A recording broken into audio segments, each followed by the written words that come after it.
Hi everybody, my name is Shane Hazelman and I'm doing my research project on the Dust Bowl.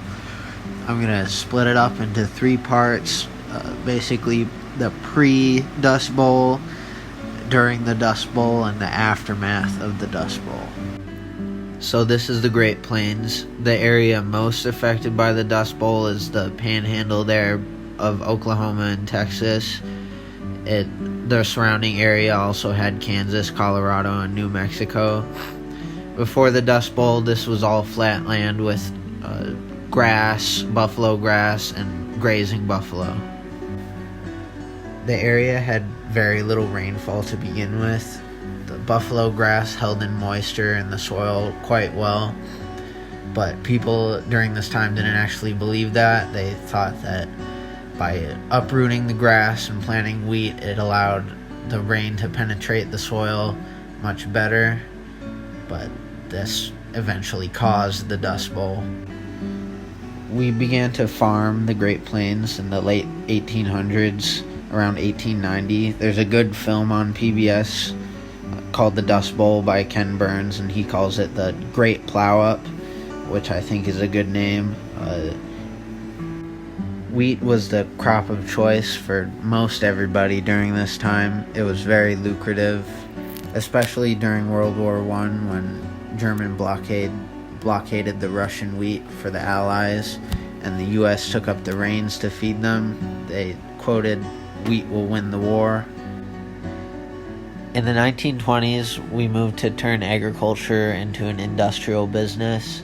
There were new, more efficient plows and harvesting methods, and by the late 20s, it was break out everything and put it into wheat, and this caused the destruction of more native grasses. Land was so cheap and so abundant during this time. There was people living in cities that owned acreage. They're called suitcase farmers, and they would only come and live on their farms during harvesting season and seeding season, and it was very lucrative and made them a ton of money.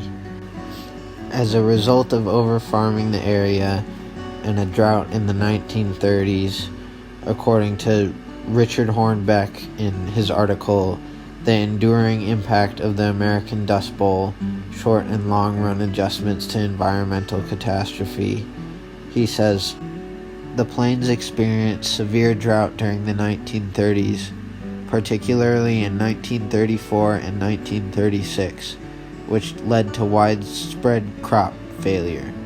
This loss of ground cover made farmland susceptible to self-perpetuating dust storms and substantial runoff during occasional heavy rains.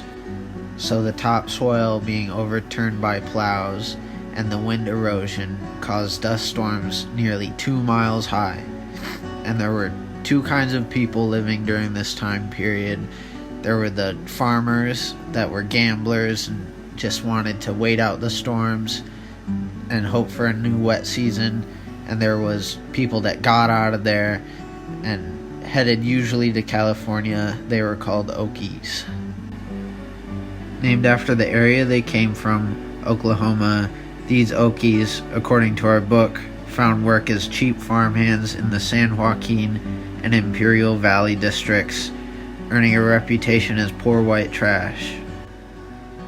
Here they clashed with Mexican Americans, who were the majority of agricultural workers in California. Due to an influx of Okies, Mexican American workers saw their wages decrease, and due to racial hostility, there was many campaigns to have Mexican people deported. Due to this, it caused more than 13,000 Mexican people to be deported from Los Angeles County between 1931 and 1934.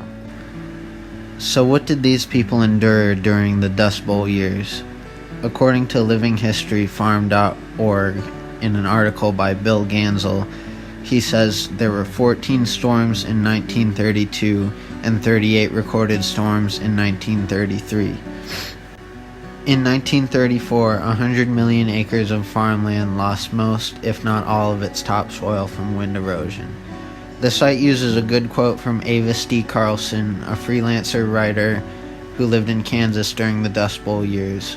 She says, The impact is like a shovelful of fine sand flung against the face.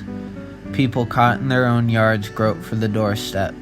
Cars come to a standstill, for no light in the world can penetrate that swirling murk. We live with the dust, eat it, sleep with it, watch it strip us of possessions and the hope of possessions.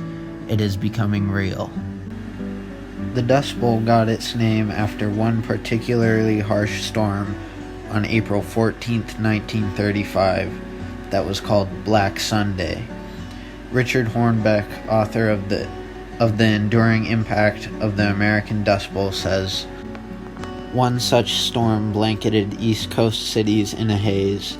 The dust storms were unexpected, and some feared that the region would become the once imagined American desert."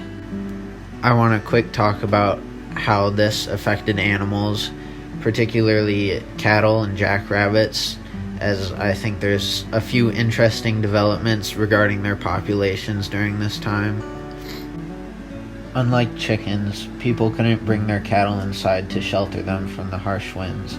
So if they did not die from lack of adequate grazing land, they would be blinded by the dust and inhale it, killing them by suffocation. When the farmers cut dead cattle open, they would find their insides caked with dirt.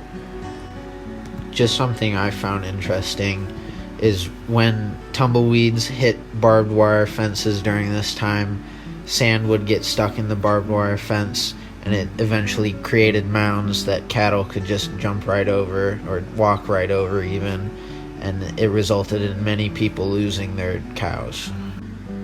As for the cattle that survived the storms, there was nothing to feed them other than thistles, tumbleweeds.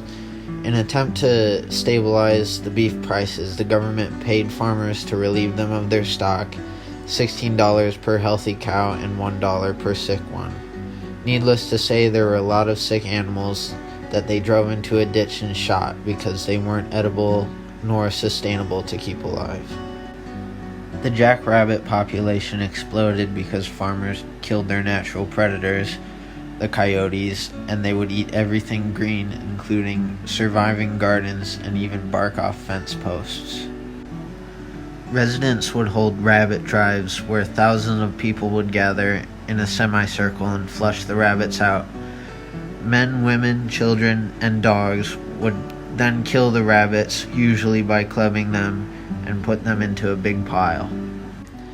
Those stubborn enough to wait out the dust storms had to search for better ways to make money. In the book The Dust Bowl, Ronald A. Rice says, "In Nebraska, between 1930 and 1934, rainfall dropped 27.4%. As a result, corn crop yields fell more than 75%. Farmers, lawmakers, and government officials began to ask, what kind of agriculture can be practiced in a semi-arid environment? They didn't find any crops that could thrive in the environment. However, they developed a new technique when plowing, called contour farming. It slowed the movement of moisture and reduced the amount of topsoil subject to heavy winds.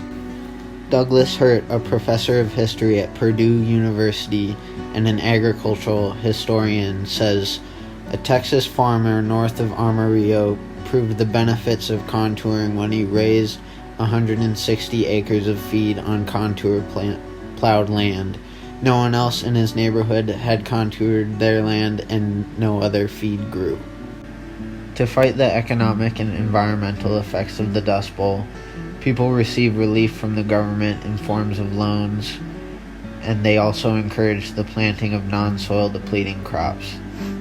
They encouraged the hay method, as said in Hornbeck's The Enduring Impact of the American Dust Bowl, which turned farmland back into grazing land by reseeding native plants like buffalo grass. The Soil Conservation Service and the Agricultural Adjustment Act were founded to encourage farmers to step away from wheat and provide economical relief. In 1939, the Dust Bowl officially came to an end. Many of the people were dispersed, and no one ever fully recovered from the catastrophe. The value of land was substantially reduced, in areas of erosion, and farms were wholly less productive. Hornbeck says in his article, agricultural adjustments recovered less than 25% of the initial difference in agricultural loss for more eroded counties.